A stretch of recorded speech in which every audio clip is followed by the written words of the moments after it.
আসসালামু আলাইকুম রহমতুল্লাহি ওয়া বারাকাতুহু।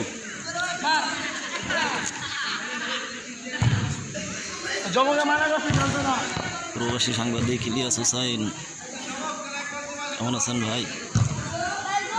পিনাকি ভট্টাচার্য দাদা কেমন আছেন? গত বছর 2024 সালে ঐতিহাসিক 7ই নভেম্বর আমি কিন্তু নয়াপল্টনে গেছিলাম আন্দোলনে।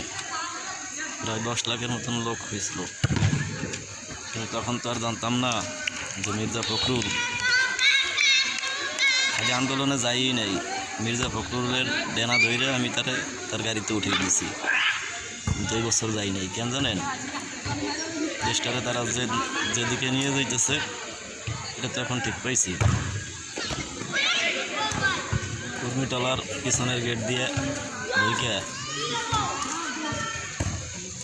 ভোটু মিটিং করে আসে, এটা যখন জানতে পারি তখন তো আর নয়াপল্টনে যাওয়ার কোনো দরকার পড়ে না, নাকি?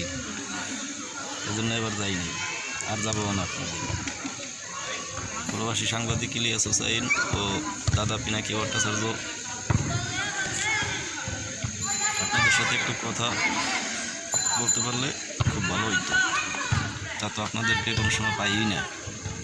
আমার এই ভিডিওটা যদি আপনাদের কাছ পর্যন্ত পৌঁছায় তাহলে ভাই আপনারা একটু যোগাযোগ করেন প্লিজ। ভালো থাকেন, খুদা হাফেজ।